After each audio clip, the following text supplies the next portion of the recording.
Oxford Bookworm's Library. Starter. The Girl with Green Eyes by John Escott. Read by Christopher Ragland. Published and copyright Oxford University Press, 2012.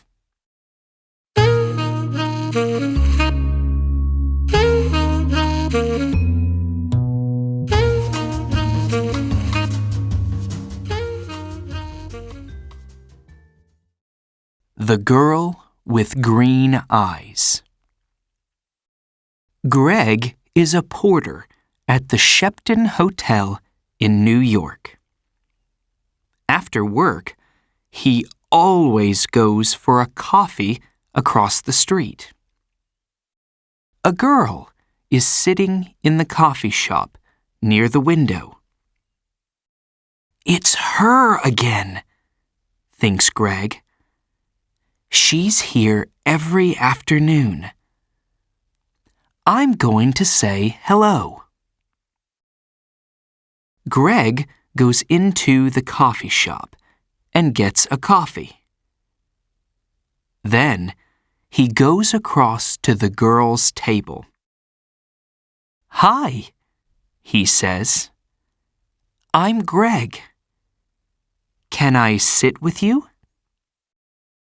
"Okay," she says. "I'm Cassie." "I come here for a coffee every day after work," says Greg. "I'm a porter at the Shepton Hotel." He smiles. "You have beautiful green eyes." "Have I?" she says. She doesn't smile. "Is something wrong, Cassie?" he asks. "You don't look very happy." It's nothing," she says. "Tell me," says Greg. "Maybe I can help." "Well," she begins. "Go on," says Greg. "My stepfather is staying at the Shepton Hotel," she says. "He has my sketchbooks. I'm an artist. When I ask him to give them to me, he says, 'No, I want you to come back home to Boston.' But I don't want to go back to Boston. He's not nice." "How long is he going to be at the hotel?" asks Greg. 2 more days, says Cassie.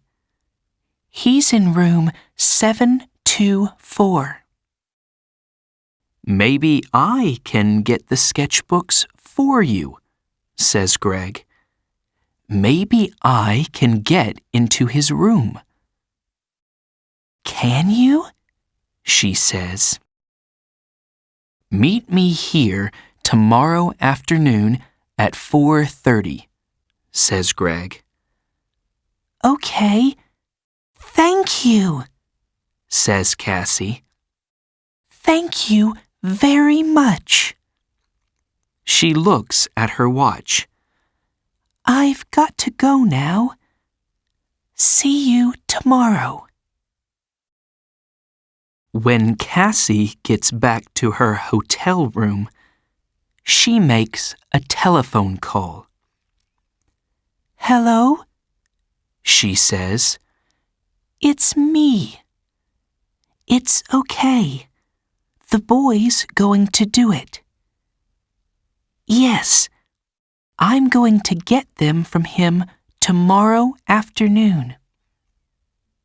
"Okay, I can meet you there the morning after, at 10 a.m. Don't forget to bring the money, $2,000. Next morning, Greg arrives at work early. He goes to find room 724. I have to wait for Cassie's stepfather to go out, he thinks. I don't know his name, but it doesn't matter. Greg watches the door of room 724. He sees the girl come to clean the rooms. Some minutes later, a man comes out of room 724. That must be Cassie's stepfather, thinks Greg. He waits for the man to leave and for the cleaning girl to go into room 724. I need to look in the room, he thinks. Greg waits for the girl to leave the bedroom. Then he goes into the room and begins to look for the sketchbooks. I must be quick, he thinks. Where are they? Suddenly, Greg sees the sketchbooks by the bed. Got them, he thinks. He begins to look at the pictures. Wow! Cassie is a great artist. These are good. Greg is leaving the room when he hears the cleaning girl call out to him. Hey, she says, what are you doing? Come back. Greg does not stop. Greg finishes work that afternoon and leaves the hotel through a door in the next street. When he gets near the front of the hotel, he sees the man from room 724. That's him again, thinks Greg. That's Cassie's stepfather. Greg waits for the man to go into the hotel. Then he goes to the coffee shop. Cassie is at the same table in the coffee shop. Greg gets a coffee and goes to sit with her. I have them, he says, and he puts the sketchbooks on the table. That's great, says Cassie. How can I thank you, Greg? You can meet me later, he says, after I go home and change out of my porter's uniform. I'm sorry, Greg, says Cassie. I can't tonight. Maybe tomorrow night. Okay, says Greg. Tomorrow night. We can get something to eat first. Yes, okay, says Cassie. I have to go now, but meet me here tomorrow evening at 6 o'clock. Cassie gets up, ready to leave. Don't forget your key, says Greg. Oh, thanks, says Cassie. She takes it from him quickly. See you tomorrow. Greg is finishing his coffee when he sees his friend, Mike. You're in trouble, Greg, says Mike. Jake Russo's sketchbooks are not in his room. room 724. And there are CCTV pictures of you coming from that room. Who is Jake Russo? Asks Greg. Suddenly, he's not feeling very well. An artist, says Mike. His pictures sell for thousands of dollars, and his sketchbooks sell for thousands too. Do you have them? Asks Mike. No, a girl has them, says Greg. What girl? Asks Mike. A girl with green eyes, says Greg, and he tells Mike about Cassie and her stepfather. But it's not true, says Mike when Greg finishes speaking. Jake Russo doesn't have a wife or a stepdaughter. You have to find that girl and get the sketchbooks, Greg. And you have to do it before the police find you. Greg walks home to his one-room apartment. How am I going to find her? He thinks. She has Jake Russo's sketchbooks now, so she's not going to meet me again. Is she going to sell them for a lot of money? There is a police car in the street, next to Greg's apartment. Oh no! He thinks. They're waiting for me. I can't get into my apartment now. That night, Greg sleeps on a train in the subway. But early the next morning, "Hey, you," says a man. He's the subway cleaner. "Get up. You can't sleep here all day." "Sorry," says Greg. People are arriving to get their trains now.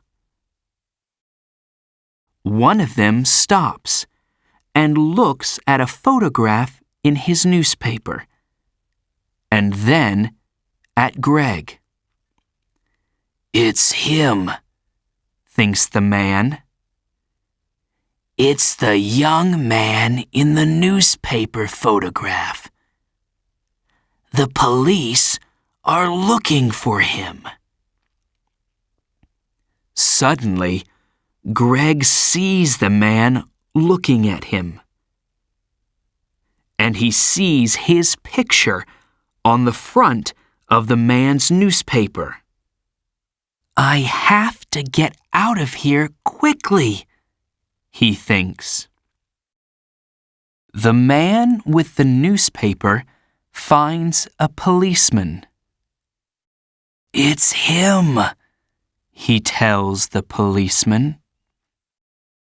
The hotel porter. Hey, you, the policeman calls to Greg.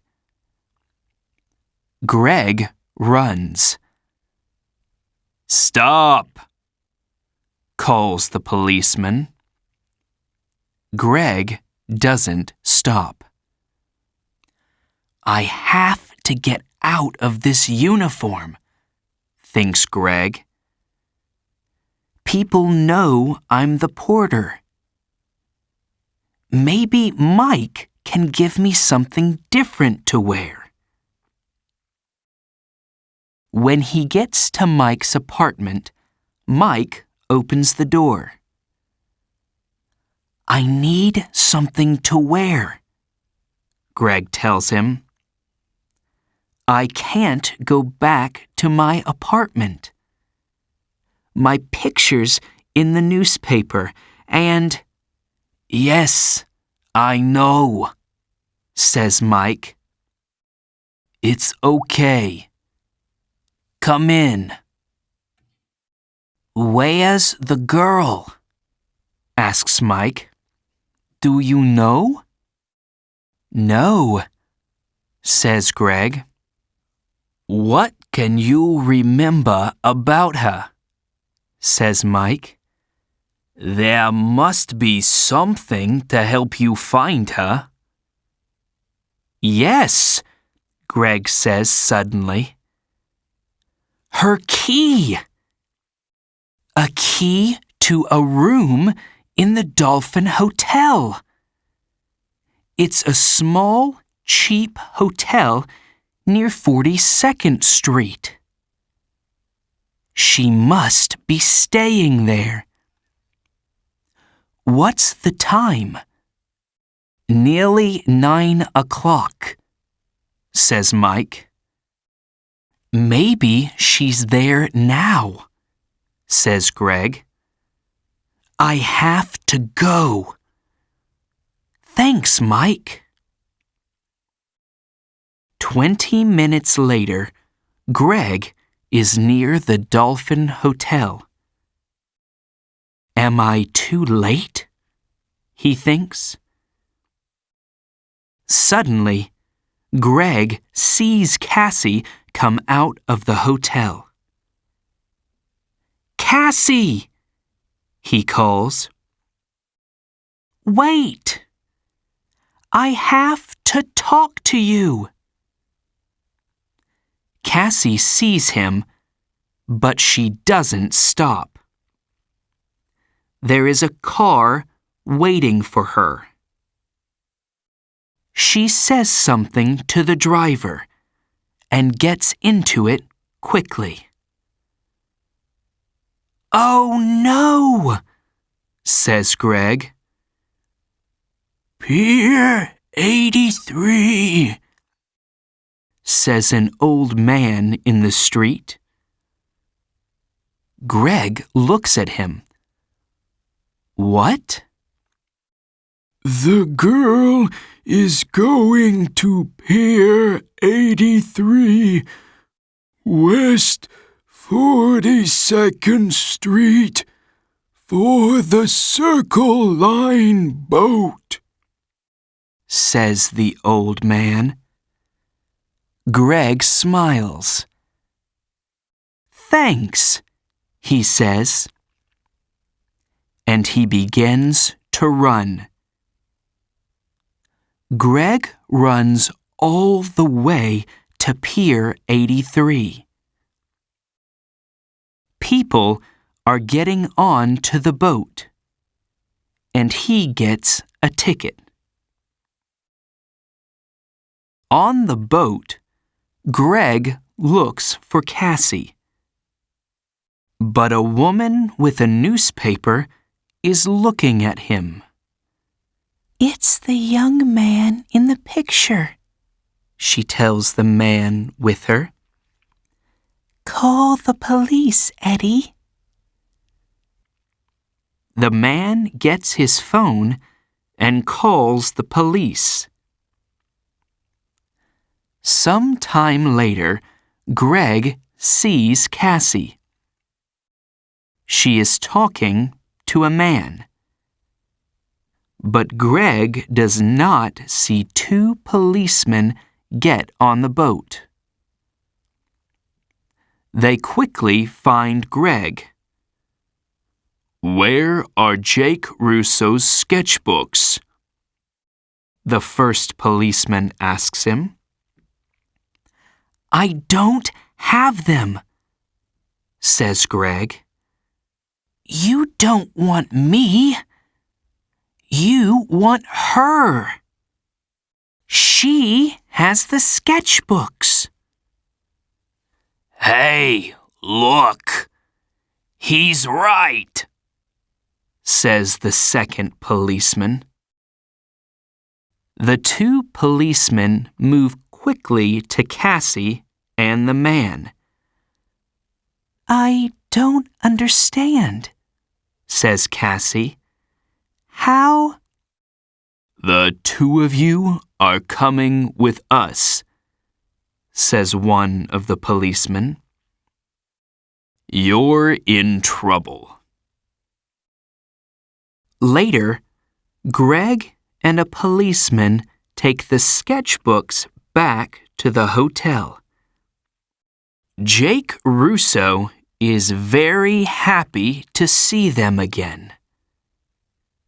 I'm sorry, Mr. Russo, says Greg, and tells him everything. It's okay, says the artist, smiling. But stay away from girls with beautiful green eyes.